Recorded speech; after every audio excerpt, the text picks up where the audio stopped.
Eu quero trazer uma palavra ao seu coração, que está lá em Êxodo, no capítulo 17. Êxodo, capítulo 17. Êxodo 17.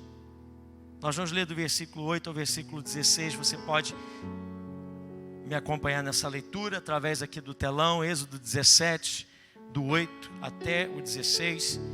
Ou talvez você está nos assistindo agora e também essa leitura vai aparecer para que você acompanhe a palavra de Deus. E se você encontrou, temos por costume ficar de pé para ler a palavra, por respeito, por reconhecermos que ela é maior do que nós.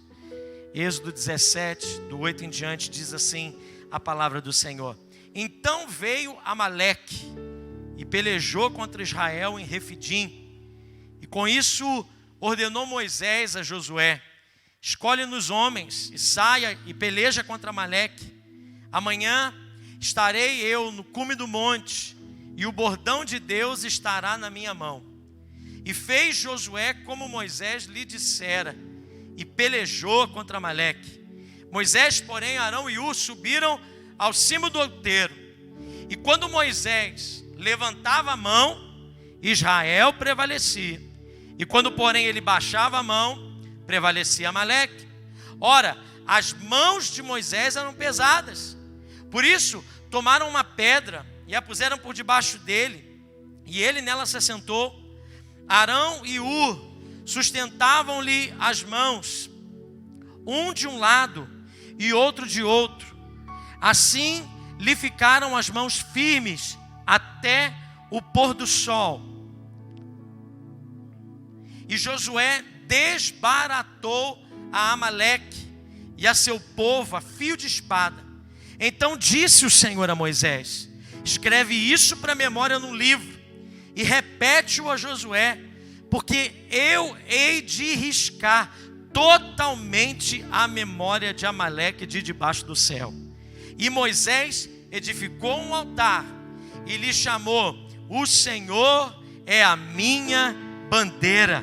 E disse: Porquanto o Senhor jurou, haverá guerra do Senhor contra Amaleque de geração em geração. Vamos ler o versículo 15 todos juntos. Versículo 15 diz lá: E Moisés edificou um altar e lhe chamou: O Senhor é a minha bandeira. Vamos todos juntos? E Moisés edificou um altar e lhe chamou: O Senhor é a minha bandeira. Aleluia. Obrigado, Senhor, pela tua palavra. Alimenta-nos com o pão do céu e fala ao nosso coração. É o que oramos no nome de Jesus. Amém. Você pode se assentar. Irmãos, nós estamos numa série de ministrações que falam a respeito da construção de um altar. Algo que o altar simboliza a presença de Deus. O altar simboliza uma vida de entrega. O altar simboliza um marco. Algo que acontece, um altar é erguido para que aquilo fique selado. Então é um selo no mundo espiritual. E nós estamos nesse início de 2021, marcando esse tempo de ministrações e palavras que Deus tem liberado sobre nós. Porque, irmãos, nós não vamos viver esse ano de qualquer jeito. Nós vamos viver um recomeço das coisas extraordinárias que Deus tem para nós. Eu decidi isso, você também? Você decidiu isso? Então nessa reconstrução de altar, nesse tempo onde a gente vai se dedicar, reconhecer a presença de Deus, juntar algumas peças na nossa vida, para que esse ano fique marcado: desse ano não passa, eu vou viver as promessas do Senhor. Deus tem falado coisas aqui de forma tão grandiosa, tão graciosa, e hoje eu quero trazer uma palavra ao seu coração que fala sobre o altar da concordância. Na semana passada nós falamos sobre o altar que me posiciona, a travessia do Rio Jordão, quando o povo está prestes a conquistar a terra que o Senhor prometeu. E eles precisavam então de um milagre, de um sobrenatural para fazer essa travessia. Como foi a história de muitos de nós. O ano de 2020 foi um ano muito difícil, um ano de marcas, um ano que deixou algumas sequelas na nossa vida. E para atravessar esse ano de 2020, só mesmo um milagre, um sobrenatural de Deus para nos sustentar. mas nós não podemos passá-lo e esquecê-lo. Quando eles passavam, Deus tinha dito a Josué: peça então a um representante de cada tribo que pegue essas pedras e coloque lá na casa de vocês, no lugar onde vocês estiverem, para que todos aqueles que passarem um dia por aquele altar e disserem o que são esse ajuntamento de pedras, vocês possam dizer: o Senhor nos ajudou a atravessar e o Senhor nos fez prosperar nessa terra.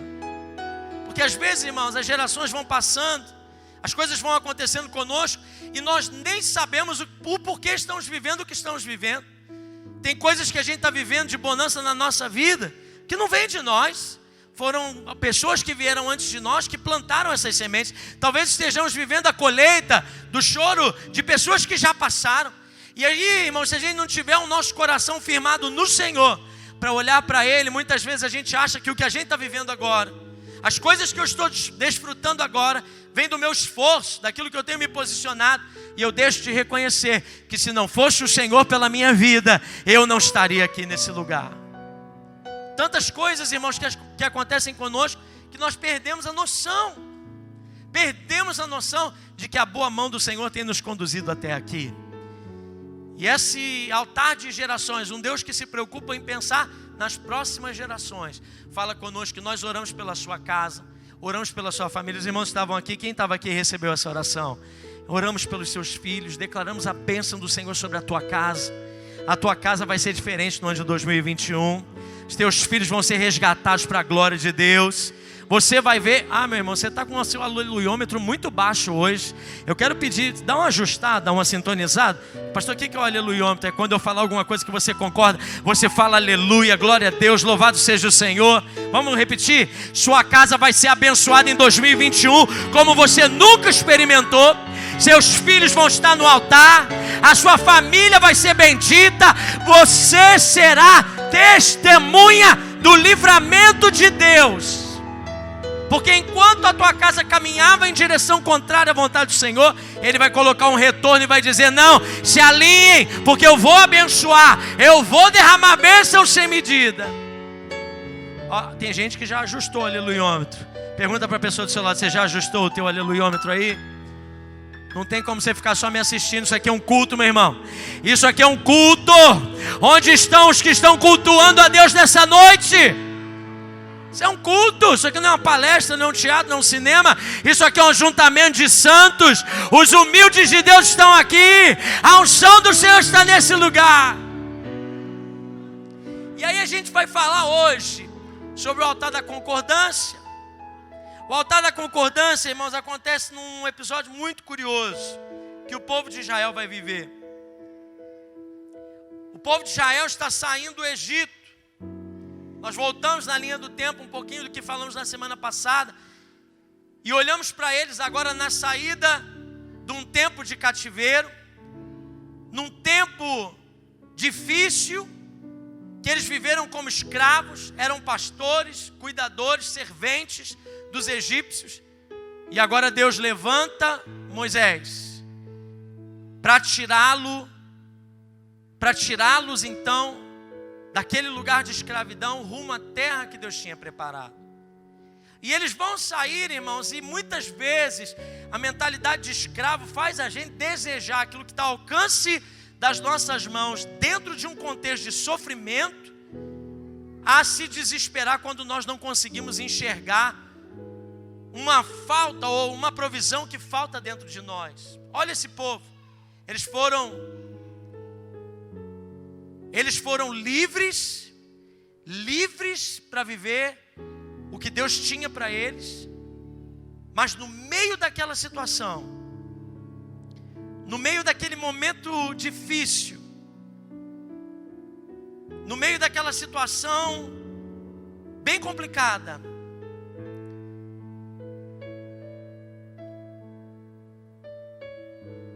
isso.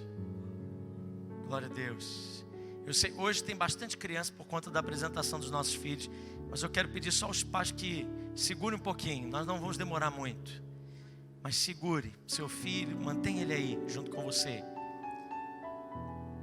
E nesse momento que o povo de Israel está saindo, nesse momento difícil, nesse momento complicado, eles têm sede. E eles começam a reclamar. O episódio que dá um pano de fundo dessa passagem é que eles têm sede. E quando eles estão morrendo de sede no deserto, eles começam a reclamar. E eles começam a dizer: será que o Senhor nos tirou lá do Egito e nos trouxe aqui no deserto para fazer a gente morrer aqui? Será que o Deus que servimos está realmente conosco? Porque é diante das lutas, irmãos, que questionamentos começam a surgir no nosso coração. Perguntas começam a surgir. Será que Deus está do meu lado mesmo? Será que as coisas que eu estou vivendo faz parte do plano de Deus para a minha vida? Nós às vezes, irmãos, queremos voltar rapidamente para as situações que estávamos vivendo longe da presença do Senhor, quando a gente passa alguns desertos vivendo com Deus. Mas a boa notícia é que no meio da sua sede, no meio dos seus questionamentos, no meio dos seus momentos de dor, Deus tem sempre uma rocha que tira água e que te traz socorro do lugar que você menos pensa. Porque foi isso que aconteceu. Eles tinham sede, aquele lugar ficou conhecido como Massá e Meribá, lugar de discórdia e dissensão. Houve uma confusão no meio deles. Eles estavam cansados, cheios de perguntas. Então Deus faz com que Moisés toque na pedra, a pedra tire água e aí todo mundo fique bem. Mas eles estão agora descansando, estão em Refidim. Refidim significa lugar de descanso, porque sempre depois de uma luta vem um descanso. Mas deixa eu dizer uma coisa para você: nós estamos debaixo de uma guerra espiritual, e o inimigo das nossas almas não quer saber se você está cansado ou se você não está cansado. O inimigo, nós temos um Deus que nos ama, mas nós temos um inimigo que nos odeia. E esse inimigo que nos odeia, ele não está querendo saber, ele não tem nada a ver com as nossas questões emocionais, porque é nos momentos de maior fragilidade que ele vai aproveitar, ele vai entrar e ele vai vir nos atacar. Olha o que aconteceu com o povo de Israel. No momento que eles estão ali abandonados, passando aquele momento de escassez, eles agora por fim têm algo que possa trazer um alívio. Mas agora os amalequitas, um povo nômade, um povo que vivia de saques, de roubos no meio do deserto. Como que eles faziam, pastor? Eles se aproveitavam do momento de fraqueza de outros povos, momento de desunião entre alguns outros povos do deserto. Então eles, mesmo quando eles viam uma presa, viam um povo que podia ser atacado, eles mesmos entravam, contaminavam o povo com algumas dissensões, com algumas murmurações, com algumas coisas difíceis, e começavam a inflamar aquele povo uns contra os outros. Então, quando eles já estavam brigando, havia um certo nível de desunião, uma certa postura de quebra de alianças, de impasses entre relacionamentos. Enquanto a família de fulano não falava mais com a família de ciclano, enquanto a casa de Beltrano não se dava mais com a casa de fulano, enquanto eles estavam brigando entre eles, os amalequitas vinham e os atacavam e roubavam todas as suas posses. Era assim que eles agiam. Em Deuteronômio 25, 18, um texto da Bíblia que fala como os amalequitas agiam, diz assim a palavra do Senhor: quando vocês estavam cansados e exaustos, eles se encontraram com você no caminho e eliminaram todos os que ficaram para trás. Não tiveram temor de Deus. Era assim os amalequitas. Eles agiam na hora que a gente está cansado. Eles agiam na hora que o povo estava desistido. E quem sabe, meu irmão, você entrou aqui nessa noite, você está aqui ouvindo essa palavra através dessa transmissão, ou quem sabe você está sentado aqui nessa noite e o Espírito Santo está ministrando ao teu coração, porque essa é a história da sua vida.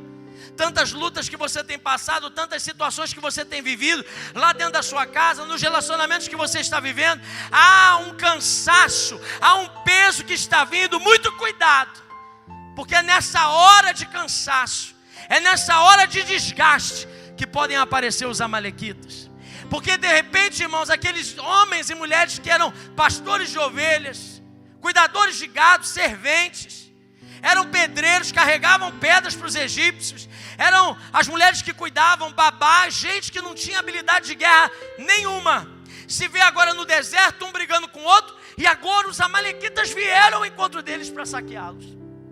Eles viviam guerras que eram maiores do que eles. Quem sabe você está aqui hoje, está pensando, eu estou vivendo uma guerra que é maior do que eu. Eu quando olho alguma guerra, tem, quem sabe alguém que possa estar sentado aqui ao som da minha voz, possa estar pensando, existem guerras, pastor, que eu estou vivendo, que eu não tenho habilidade nenhuma para lutar contra elas. Eu não sei como agir, eu não fui treinado para viver assim. Ninguém me ensinou que um dia um cônjuge poderia chegar em casa, olhar nos meus olhos e dizer, não quero mais nada com você, não quero mais nada com aquilo que nós temos construído até agora, tchau, vou viver a minha vida. Ninguém ensinou isso para nós. Ninguém ensinou como que é sentar num consultório médico e ver um doutor olhando para você e dizendo, olha, a notícia que eu tenho é uma má notícia. A doença é letal e ela é agressiva e ligeira e você pode morrer, ou quem sabe o seu parente, alguém próximo vai morrer bem rápido. Ninguém ensina para nós como que é estar trabalhando na lida do dia e de repente a gente recebe uma chamada, alguém diz, passa lá no Recursos Humanos, porque tem alguém esperando por você. Há um frio que bate dentro de nós, o coração da gente gela, e quando a gente chega lá, a pessoa olha para nós e diz, você é um bom funcionário, você está fazendo tudo certo, mas infelizmente nós temos que fazer um corte, e infelizmente nós vamos ter que deixar você ir. E agora as minhas contas, e agora o meu futuro. Ninguém ensina para nós o que é levantar de manhã e sair para trabalhar e sentar num ônibus e de repente entrar um homem violento dentro daquele ônibus e pôr uma arma na nossa cabeça e dizer, me passa tudo, e o que eu tinha naquele mês, o que eu tinha naquele bolso, que era meu, que eu conquistei com suor, ser levado assim por entre os meus dedos. Quando não, uma violência que gere marcas. Ninguém ensina para nós o que é ter uma família em que o pai é ausente, a mãe é violenta e nós temos que cuidar de nós mesmos e dos nossos irmãos. Ninguém ensina para nós o que é viver guerras que nós não temos como guerreá-las. Mas irmãos, deixa eu dizer uma coisa, quando nós nos deparamos com situações que estão maiores do que nós, eu preciso trazer à memória a palavra que diz que eu pelejarei as vossas guerras, diz o Senhor. Não se apavore e nem se amedronte, porque sou eu que vou adiante de vocês. Eu serei coluna de fogo no frio do deserto, serei coluna de fumaça e nuvem para proteger você do sol. Eu sou o teu escudo, eu sou a tua fortaleza, eu sou o Senhor sobre você.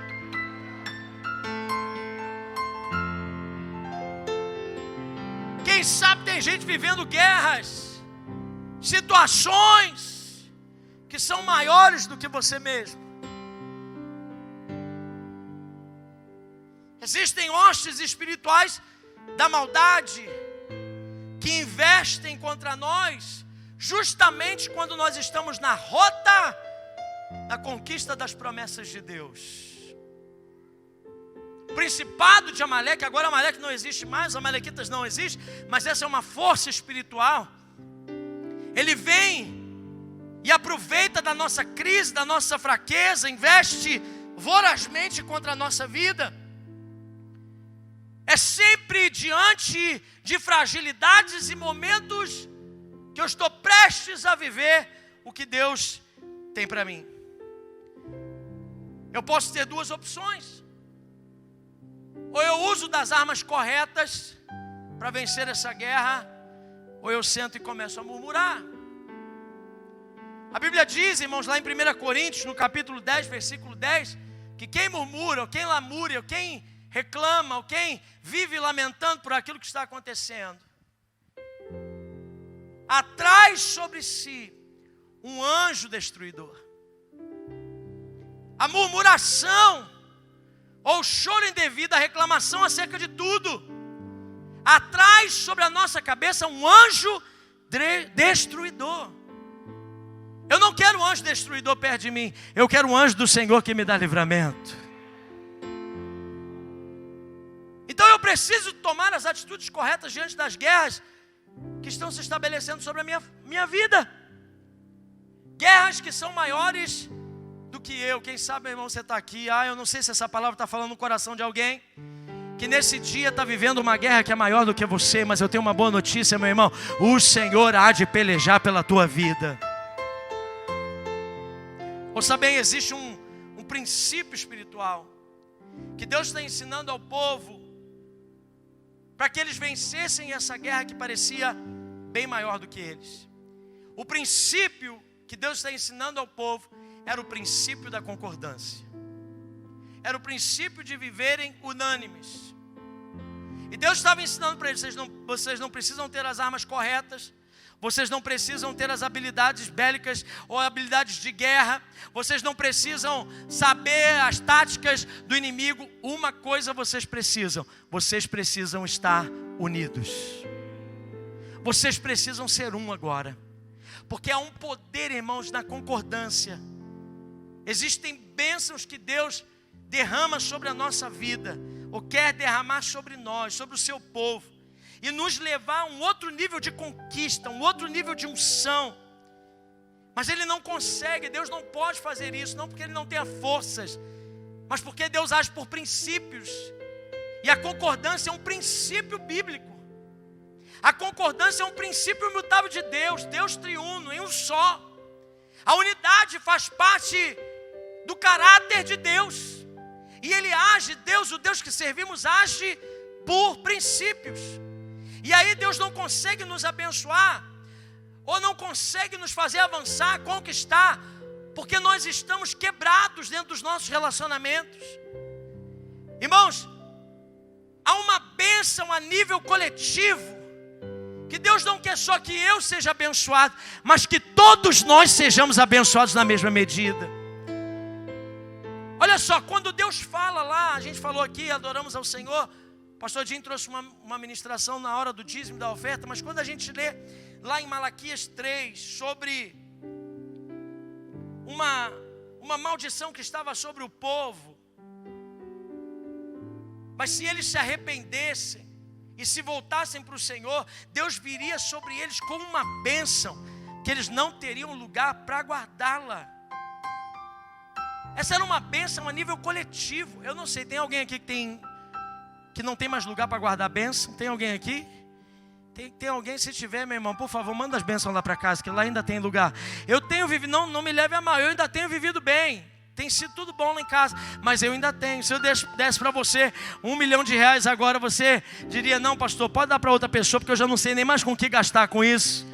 Ou será que tem coisas aí na sua vida que chegariam e você diria: não, eu já não tenho mais espaço.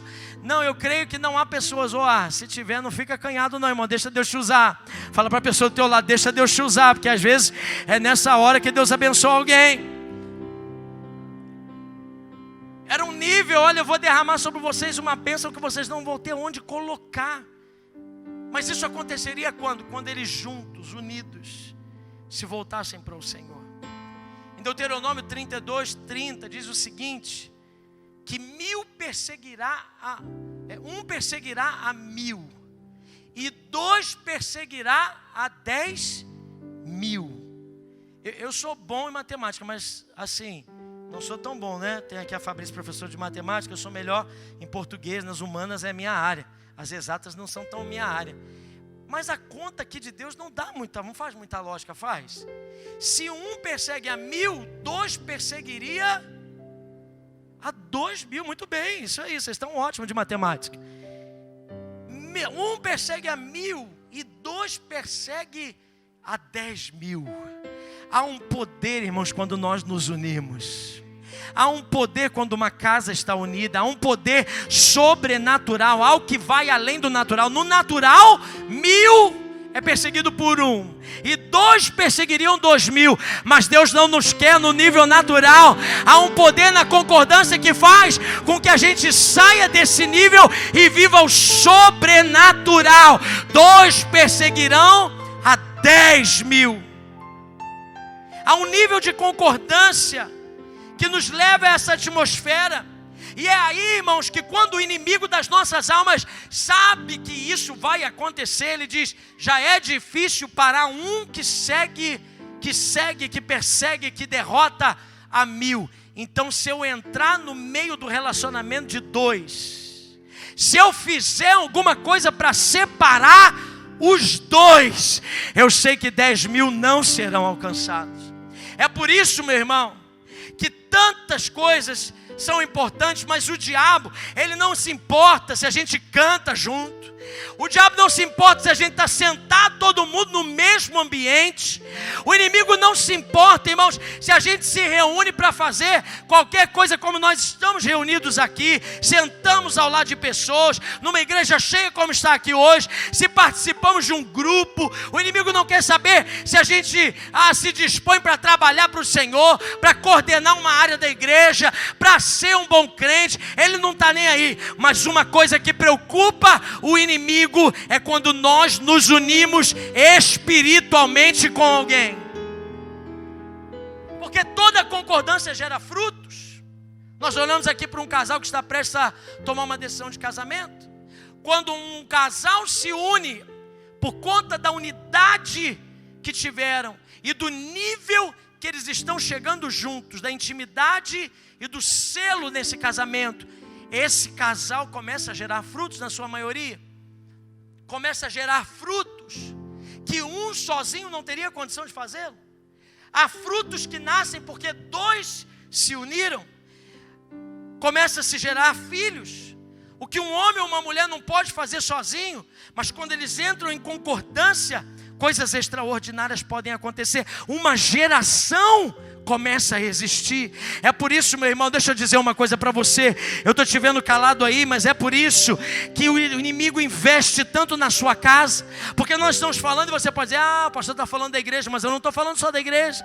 Eu estou falando lá na sua casa. Eu estou falando lá no seu trabalho, nos seus relacionamentos. Porque ele sabe, o inimigo tem consciência do poder do princípio da concordância. E quando um lar é unido, quando um casal é fechamento, quando há relacionamentos sólidos, quando lá no trabalho é uma equipe que trabalha junto, quando na igreja todos pensam e olham para uma mesma direção, o inimigo treme nas suas bases e ele diz: não há como lutar contra um povo que se reúne em um só. Olhe bem, eu quero orar por pessoas que talvez estão vivendo crises tão grandes e o inimigo não quer que você vença. E começa a semear coisas dentro da sua casa, ideias dentro da sua cabeça, palavras para que você sete, magoe, fale coisas a respeito de outra pessoa. Tem tanta coisa que parece que é grande demais, e às vezes a solução não está em saber como guerrear lá fora, a solução está em saber como eu trabalho aqui dentro. Eu vou repetir isso, irmão, você precisa dar um glória a Deus. A solução para muitos dos seus problemas e desafios não é aquilo que você sabe guerrear lá fora, mas o quanto você sabe ajuntar aqui dentro. Tem guerras, irmãos, que o inimigo está vencendo, sabe por quê? Porque a casa está quebrada, porque os relacionamentos estão quebrados, porque as famílias, por conta de qualquer situação, estão se diluindo. Mas hoje, na autoridade do nome de Jesus, Amaleque vai cair por terra. Famílias serão abençoadas. Essa igreja vai ser uma igreja unida. Lá no seu trabalho vai ser uma equipe top, que vai produzir e prosperar para a glória de Deus. Amaleque não tem direito em nenhuma área da nossa vida. O assunto de concordância é algo tão importante. Era um assunto tão importante na pauta de Jesus, que antes de morrer, Jesus ora assim por nós em João 17, versículo 20 e 21. Não rogo, o Senhor está orando por nós, Ele está dizendo: não rogo somente por esses, mas também por aqueles que vierem a crer em mim, por intermédio da sua palavra. João 17, 20 e 21. A fim de que todos sejam um. Vamos esperar projetar para a gente ler esse versículo junto. Não rogo somente por estes, mas também por aqueles que vierem a crer em mim, por intermédio da sua palavra, a fim de que todos sejam um. E como és tu, ó Pai, em mim e eu em ti, também sejam eles em nós, para que o mundo creia que tu me enviaste. João 17, versículo 20 e 21. Olha a oração de Jesus por nós. Olha a oração do Senhor por nós. Irmãos, essa é a hora que Jesus está morrendo. E Ele está preocupado com o quê? Ele podia estar preocupado com qualquer outra coisa. Mas Ele está preocupado para que nós sejamos o quê, irmãos? Sejamos um. Porque Ele está dizendo aqui, porque sendo um, Ele sendo um como nós somos, um com o outro, versículo 21, o mundo vai crer que o Senhor me enviou. Qual que seria a nossa oração se a gente descobrisse que a gente ia ser executado daqui a pouco? Por que a gente oraria? Jesus está orando pela nossa unidade. Olha a importância disso para nós. Paulo também instrui sua igreja lá em 1 Coríntios 1:10. 1 Coríntios 1:10 diz: rogo-vos, irmãos, pelo nome do nosso Senhor Jesus Cristo, que faleis todos a mesma coisa, e que não haja entre vós divisões, antes sejais inteiramente unidos, na mesma disposição mental e no mesmo parecer. Esse é um assunto, irmãos, que vai de novo e de novo tomando a vida que nós vamos viver. Sabe por quê, meu irmão? Esse tempo de pandemia trouxe para nós uma palavrinha que agora faz parte do nosso vocabulário, mas quem sabe nessa noite, não só no nosso vocabulário, mas nas nossas atitudes, e eu oro para que isso não aconteça, que é a palavrinha do isolamento. Nós temos nos isolado, e às vezes existem casas e famílias onde as pessoas vivem juntos, mas estão isoladas. Onde você está aqui no meio de tanta gente, mas se sente isolado. Tantas coisas que acontecem conosco, mas o inimigo tem semeado para que a gente se distancie cada vez mais no outro, numa prerrogativa talvez de autoproteção, de não contaminar, de ajudar o próximo nessa questão da não proliferação do vírus. Mas, meu irmão, deixa eu dizer uma coisa: o inimigo tem entrado por essa porta e tem feito um esfriamento nos relacionamentos. Deixa eu dizer uma coisa para você: o futuro que Deus tem para você, eu espero que você dê um glória a Deus aí, meu irmão. O futuro que Deus tem para você é um futuro glorioso na presença dEle. O futuro para a tua casa, meu irmão, é um futuro de bênção. O futuro para a tua família é um futuro promissor. Ah, meu irmão, o teu casamento é um casamento abençoado. Ah, foi escrito pela mão do Senhor, foi liberado pela boca de Deus. Mas no meio de tantas coisas, irmãos, às vezes por contas mínimas, irmãos que já não se falam mais, parentes que estão brigados, dentro da igreja a gente se distancia cada vez mais. Sabe por quê, irmãos? Há um espírito de Amaleque que vem no meio dessa situação que a gente está vivendo, para tentar nos destruir quando nós estamos isolados, separados uns dos outros. As guerras, parece que cada um está vivendo a guerra por si. Parece que cada um está vivendo um desafio. Tem hora que chega aqui desafios tão grandes, irmãos, que às vezes a gente olha e fala para a pessoa: por que você não pediu ajuda, irmãos? Pastor, eu achei que eu ia incomodar, ou não tive cabeça para pensar sobre isso. Porque às vezes a gente está lutando sozinho. E deixa eu dizer uma coisa, meu irmão: quando você está lutando sozinho, você não consegue prevalecer, porque a guerra espiritual não foi chamada, não existe vencedor na guerra espiritual quando você luta sozinho. A guerra espiritual é vencida quando nós estamos unidos. É assim na tua casa. Não é no muito falar que você vai ver os teus filhos resgatados. Não é no muito brigar que você vai ver o posicionamento do seu marido. Não é no muito, mas é num coração unido um ao outro, que você vai ver a tua casa sendo edificada sobre a rocha. E as guerras lá fora começam a ficar, guerras como nada está acontecendo. Tem desafios lá? Tem, mas aqui dentro tem paz, aqui dentro tem, a gente está vivendo o amor de Deus, a graça do Senhor, o livramento de Deus está acontecendo aqui dentro da nossa casa. É isso que Deus tem para a tua vida. E Moisés toma 3 atitudes. Primeira, para ensinar o povo esse nível de concordância, Moisés toma uma atitude de entrar em concordância primeiro com o Senhor. A primeira nível de concordância que a gente precisa ter para enfrentar as guerras da nossa vida é entrar em concordância com Deus. Olha o que ele diz. Quando a guerra se estabelece, ele diz: olha, eu vou ficar em cima do monte e eu vou ter na minha mão a vara de Deus. E eu vou estar intercedendo. Porque tem guerras, irmãos, que você escolhe onde você quer guerrear. Ou você guerreia em cima do monte, ou você guerreia lá embaixo. Você desce ao nível da guerra.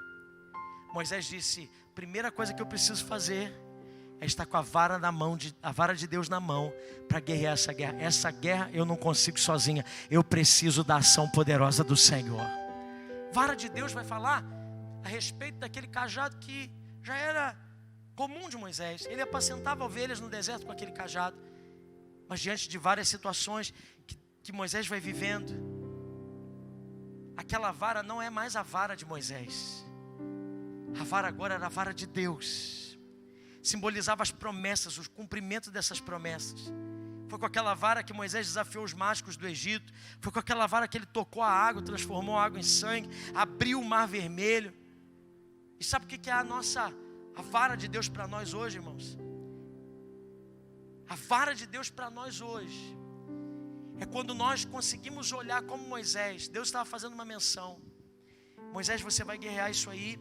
Olhe para a primeira atitude que eu tive com você quando eu te chamei lá atrás. Eu disse para você: o que você tem para me oferecer? E você disse: eu não tenho nada. Ele diz: apresenta a tua vara, o teu bordão. Todos nós temos algo aqui para oferecer ao Senhor. Eu e você temos algo para oferecer para Deus, mesmo que às vezes para nós é insignificante, mas das mãos do Senhor se transforma em uma arma poderosa. Então eu estava fazendo menção de algo para que ele olhasse lá para trás, para aquilo que funcionou a primeira vez. Lembra lá no início, quando lá no início da tua vida, você não tinha habilidade, você não tinha know-how, você não tinha nada. Você tinha era fome e sede de Deus. Ah, meu irmão, quem tem fome e sede do Senhor, quando a gente começa a andar com Deus é assim, não é? As guerras que surgem quando na nossa vida a gente está orando, a gente está jejuando, a gente está buscando. Se alguém fala assim: tá, a gente vai ter que subir um monte para orar, a gente sobe o monte.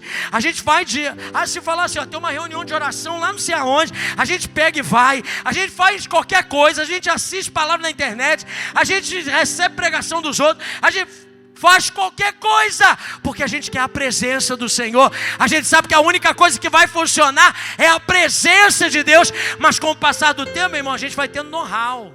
Aí a gente vai acumulando experiência. Aí a gente já vai sabendo que algumas coisas são assim, outras são assadas. Aí sabe o que a gente vai deixando? A gente vai deixando a vara de Deus de lado. Aquilo que era simples, a fome que a gente tinha para Deus. Não estou aqui exaltando atitudes religiosas. Estou dizendo para você que muitas vezes o que o Senhor tem para você nesse tempo é dizer assim: você quer vencer em unidade na tua casa? Você precisa voltar para a palavra. Você precisa deixar a palavra entrar de volta na tua vida. Você precisa voltar a uma vida de oração. Você precisa voltar às primeiras atitudes, quando você buscava a Deus de todo o teu coração. Sabe por quê, meu irmão? Quando Moisés estava lá, e a gente lê aqui, o que acontece? Moisés estendia as mãos e o povo prevalecia. Moisés abaixava a mão e o povo perdia. Ah, você acha que era a mão de Moisés que trazia qualquer coisa? A mão de Moisés estava segurando. Ele disse: eu vou estar lá em cima segurando a vara de Deus. O que estava lá em cima não era a mão de Deus, mas Moisés se posicionou no lugar onde a presença de Deus teria que ter um destaque, porque é assim na minha vida e na sua vida. Onde família levanta a vara de Deus, a família prevalece. Quando a família baixa o bordão de Deus, a família vai ao fim. Quando a igreja levanta a vara de Deus na sociedade, a sociedade prevalece. Quando a igreja omissa esconde o bordão de Deus, a sociedade não prospera. Crente cheio do Espírito Santo levanta o bordão de Deus e a vida começa a experimentar vitória. Mas quando a gente começa a esconder, quando a gente não dá mais lugar às coisas do início, quando a gente não busca mais o Senhor como a gente buscava no início, não sou eu e você que fazemos, mas é o Senhor que faz por nós. Vara de Deus fala da minha vida com o Senhor, fala do mover do Espírito. Nada acontece na nossa vida, meu irmão, se não for a força propulsora do Espírito Santo em nós. A oração muda a história. Você não vai vencer de braços cruzados, sentado em casa esperando as coisas acontecer. Você vai vencer quando você colocar o teu joelho dobrado no Senhor, teu rosto de volta no pó. Quando lágrimas começarem a cair do teu rosto, você dizer: Senhor, não tem para onde ir, essa guerra está maior do que eu preciso me estar conectado contigo. Eu não quero correr atrás do gerente do banco para pedir um empréstimo, eu não quero correr atrás do político que vai me garantir uma vaga de emprego, eu não quero correr atrás de alguém que vai fazer alguma coisa para mim, eu não quero correr atrás de alguma coisa humana que possa me trazer benefícios. O que eu preciso é da presença de Deus. Eu preciso andar em concordância com a presença de Deus. É a presença de Deus que me sustenta. É a presença de Deus que me abraça. É a presença de Deus que me direciona.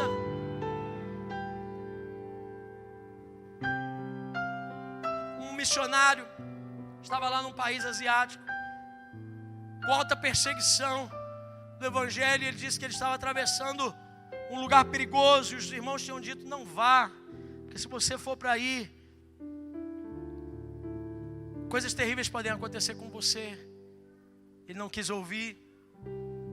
Ele disse: eu preciso chegar lá, o Senhor é comigo. E ele foi. E aquele lugar era um lugar, uma tribo que tinha muita gente que odiava o evangelho.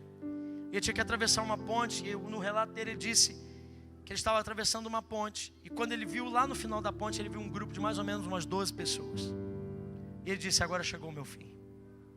Esses homens já sabem quem eu sou, e quando eu chegar perto deles, eles vão me apedrejar, me espancar, não há o que fazer. Então ele avança, e ele vai clamando o sangue de Jesus. E quando ele vem, então vem aquele grupo ao encontro dele no meio da ponte, e ele está passando, vendo aquele grupo. E ele então não tem nada a dizer, então ele diz bom dia para aqueles homens. E um olha para ele e diz bom dia. E aí o outro diz bom dia. E ele continua dizendo bom dia. E para cada vez, cada passo que ele dava, alguém estava dizendo bom dia, bom dia, bom dia. Ele ia respondendo bom dia, bom dia, bom dia, bom dia, bom dia, até atravessar. Ele disse: que coisa estranha, que coisa estranha.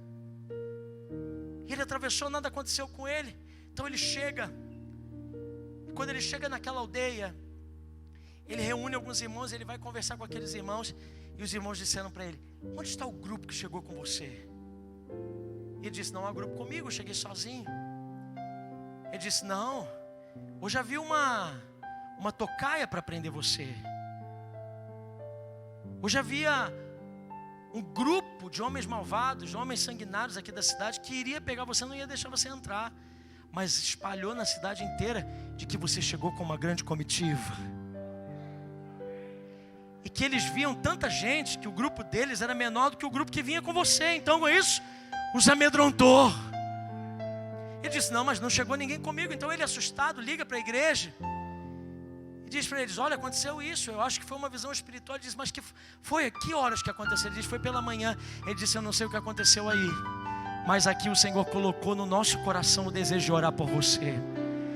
E nós reunimos um grande número de irmãos aqui na igreja e dissemos: Senhor, acompanha ele, Senhor, vá com ele, Senhor, envia os teus anjos, Senhor.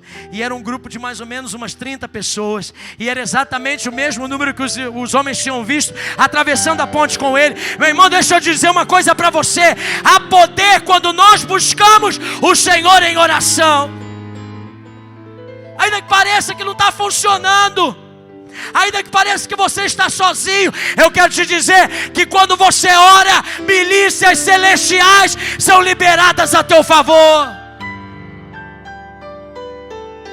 Segunda coisa, para a gente acabar rápido: eu preciso andar em concordância com Deus. Oração, ora, mas ação também. Segunda coisa, eu preciso entrar em concordância com os demais. Olha o que Moisés fala. Moisés vai chamar Josué e vai dizer para ele: Josué, escolhe homens, vai guerrear lá, eu vou subir. Mais tarde ele aparece com Uri e Arão, com ele subindo. É a primeira vez que a gente vê Josué sendo apresentado para a guerra. Porque assim, irmãos, verdadeiros amigos são apresentados diante das guerras. As guerras nos apresentam os verdadeiros amigos. Pessoas que vão estar guerreando junto conosco. Muito cuidado com quem você escolhe para andar junto com você. Moisés sobe no cume do outeiro. E esse negócio, irmãos, de manter a palavra, de manter uma vida de oração, de manter lá em cima, às vezes cansa. Porque às vezes a gente está orando e não está vendo. A gente está fazendo e não está recebendo. E aí, irmãos, nesse momento de cansaço, o Senhor tem sempre alguém que vai estar junto conosco. Quando nós cuidamos das coisas do Senhor, o Senhor cuida das nossas. E olhe bem, quando Moisés está com as mãos pesadas, era uma característica talvez dele, mas Arão e Ur sabiam que Moisés não era o centro da atenção, era o que Moisés carregava nas mãos que fazia a diferença. E eles disseram: nós não vamos deixar, Moisés, aquilo que você carrega se apagar. Nós vamos aqui sustentar as tuas mãos, porque nós também precisamos da presença de Deus. Amigos que vão cercar você, meu irmão, não são aqueles que vão só chorar com você nas suas dores, mas amigos de verdade. Você precisa andar em unidade com aqueles que não vão deixar a presença de Deus se esvair das tuas mãos. A presença de Deus sair das suas mãos. Arão e Ur viram naquele momento uma oportunidade para ser bênção. Nenhum espírito de Amaleque pode prevalecer quando a gente unida num só coração diante do Senhor. Diga para a pessoa do seu lado: eu quero sustentar as tuas mãos, meu irmão. O que eles fazem? Pegam uma pedra, botam Moisés sentado. O que é mais fácil? Vem cá diante, traz essa cadeira aí. Moisés está aqui, ó, diante de dizer: Moisés, você está novo para ser Moisés ainda, mas vai ser Moisés. Levanta as mãos aqui com a vara de Deus. Está aqui cansado, cansou, está cansado. E se eu ficar aqui também segurando a mão dele aqui, eu também vou cansar, não vou, irmãos? Vou cansar também. Então o que eles fizeram? Eles cuidaram de Moisés primeiro. Irmãos, muito cuidado com gente que aproxima de você, que não tem cuidado por você. Eles trazem uma pedra, coloca a pedra, bota Moisés, senta. Para aí, vamos esquecer o que está acontecendo. Eu quero olhar para você agora. Senta aqui agora. Senta aqui. Porque até no eu te ajudar fica mais fácil para mim também. Eu tenho mais força para te ajudar quando você está sendo ajudado também. Quem está entendendo o que o Espírito Santo está falando aqui? Existem coisas, irmãos, obrigado. Existem coisas na vida da gente que nós vamos precisar de ajuda, mas a gente precisa de gente que vai estar caminhando conosco, olhando as nossas necessidades. Quando o trabalho começou a ficar difícil demais, Arão e Ur não desistiram. Arão e Ur não desistiram de Moisés. Você precisa andar com gente em unidade, irmão, que na hora da dor, na hora que o negócio fica mais difícil, tem gente que não desiste de você. Gente que acha uma maneira de colocar você num lugar melhor, para que aquilo que você está fazendo continue sendo feito com alegria. Cada um no seu papel. Moisés, você precisa segurar a vara de Deus. Eu posso segurar a tua mão. Quem era mais importante? Arão e Ur que está segurando a mão de Moisés. Moisés está segurando a vara. Josué que está lutando lá embaixo. Os guerreiros que estão ajudando Josué. Quem era mais importante? Não tem mais importante. Cada um estava cumprindo o seu papel. Cada um estava fazendo a sua função. Às vezes, irmãos, a gente não atenta para uma coisa. Basta uma pessoa só que esteja fora do seu lugar para que o processo inteiro seja comprometido. Ninguém é mais importante do que ninguém. Todos nós somos importantes. Ninguém é mais importante do que ninguém. Na sua casa ninguém é mais importante que ninguém. Lá no seu trabalho ninguém é mais importante. Mas se você não tiver na sua função, as coisas podem desandar. Há funções que precisam acontecer. E é nessas funções que às vezes a gente acaba perdendo o ritmo. A bênção de Deus, ela vem quando uma engrenagem está funcionando por completo. E aí Amaleque entra, irmãos, para tirar a oportunidade de cada um fazer a sua função. E aí, quando a gente vê, a gente está querendo a função do outro. Ou está achando que a gente está fazendo demais, o outro está fazendo de menos. Que a gente tem mais para oferecer, o outro não pode. Sou eu que tenho que pedir perdão, não é você que tinha que falar. É você que tem que... Deixa eu dizer uma coisa para você, eu quero te dar uma dica aqui nessa noite. Quem tem luz, cede primeiro. Volta para a tua função. Ei, o Espírito Santo está falando para você, volta para a tua função. Libera as palavras que foram lançadas contra você. Não olha para isso como algo que veio para acabar com a sua vida. Na verdade, veio para destruir o teu futuro. E Amaleque vai cair por terra no nome de Jesus. Terceira e última coisa. Os irmãos podem vir para me ajudar. Eles não só entram em comunhão, em aliança com Deus. Eles não só estão andando um com o outro, mas eles deixam um legado de concordância. Deus diz para Moisés assim: Moisés, agora vocês venceram, cada um cumpriu o seu papel, que é assim que Deus vai fazer lá na sua casa. Você está aqui comigo ainda ou você já foi embora? É assim que Deus vai fazer lá na sua casa. O tempo de livramento de Deus está chegando. E quando eles conseguiram vencer, então Deus disse para eles, disse para Moisés: Moisés, agora faça um livro. Para os estudantes da Bíblia que gostam dessas curiosidades, é a primeira vez que na Bíblia aparece a palavra livro. Primeira vez que Deus fala, faça um livro. Anote isso em algum lugar. Escreva tudo o que aconteceu nesses dias, passo a passo do que aconteceu. Porque eu vou exterminar com a geração de Amaleque, eles não vão existir mais. Mas os seus filhos precisam aprender o que aconteceu.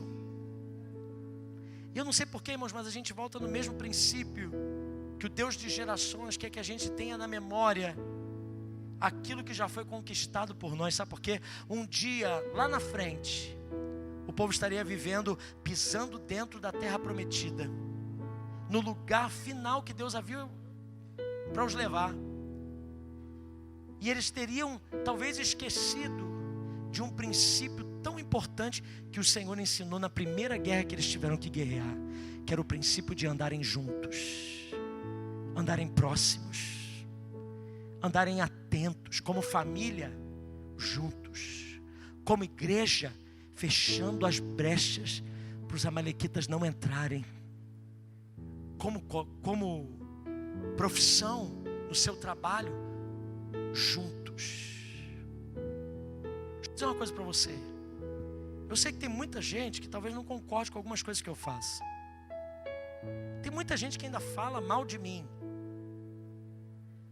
Pastor, você está falando isso? É porque fala mal de você também. Não fica assustado não. Tem gente que fala mal de mim porque fala mal de você também. Fala mal de todo mundo. Que gente para falar mal que a gente mais tem, não é? Não balança a cabeça não, irmão, senão você está concordando com uma coisa que é ruim.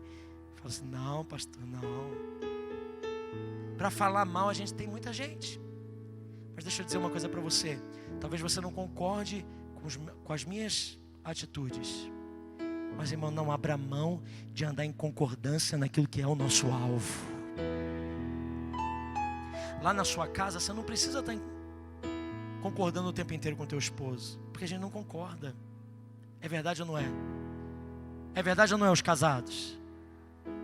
Mas não esqueça que Deus não une só pessoas, Deus une propósitos. Há um propósito lá na sua casa.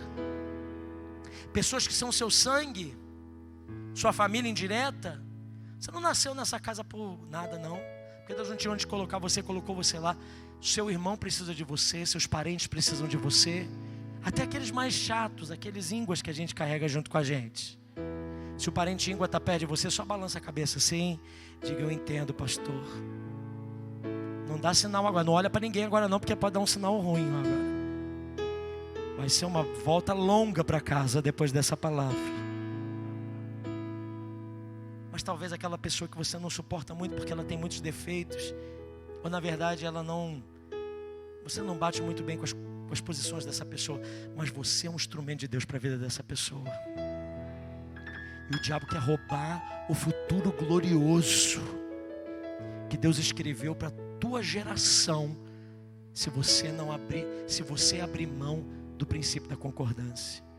Aí sabe o que Deus fala? Escreve um livro, porque um dia vocês vão viver tão bem que vocês vão esquecer o que aconteceu. A gente corre o risco de esquecer, não corre? E ele diz, não faça só isso. Escreve um livro. E Moisés foi além, fez um altar. Um altar, e chamou aquele altar do Senhor é minha, diga, bandeira. Por que o Senhor é minha bandeira? Porque bandeira simboliza um povo. Bandeira simboliza as guerras, as lutas e as conquistas de uma nação. Bandeira é o que une a todos nós, não é assim? Eu morei muitos anos fora do país. Aí, no país que eu morava, tinha a bandeira do país para todo lado. Mas quando lá de longe eu olhava uma bandeirinha verde e amarela, tremendo, tremulando lá. Irmãos, quando a gente está fora, que a gente não está na nossa pátria, que a gente não está nos nossos, nas pessoas próximas, que a gente está meio esquisito nas situações, quando a gente vê aquela bandeira, dá até um aperto no coração. A gente até esquece que o Brasil tem as dificuldades que tem. A gente fala, meu Deus, é a minha terra. Quando a gente vê uma bandeira, não é assim? Tem tanta coisa que nos traz desonra, mas quando como nação, a gente vê a nossa bandeira se erguendo num pódio de uma conquista, não te dá um orgulho? É algo que é plantado em nós, por quê? Porque aquilo ali simboliza eu, simboliza você, simboliza você, simboliza você, simboliza você, simboliza você. Moisés naquela hora disse assim, eu não posso deixar de marcar algo que vai ficar para as minhas gerações. Eu levanto um altar dizendo, o Senhor é a minha bandeira. A bandeira mais alta que foi erguida por Deus foi o próprio Jesus pendurado naquele madeiro. Hoje todos nós, irmãos, somos irmãos, não é porque é um nome qualquer, mas porque corre nas nossas veias espirituais o mesmo sangue, o sangue do Cordeiro de Deus. Eu e você somos família no Senhor, porque o Senhor pagou um alto preço para nós. E nesse tempo, meu irmão, uma das coisas que Deus quer fazer na sua vida para que você prospere e avance é reconstruir o altar da concordância.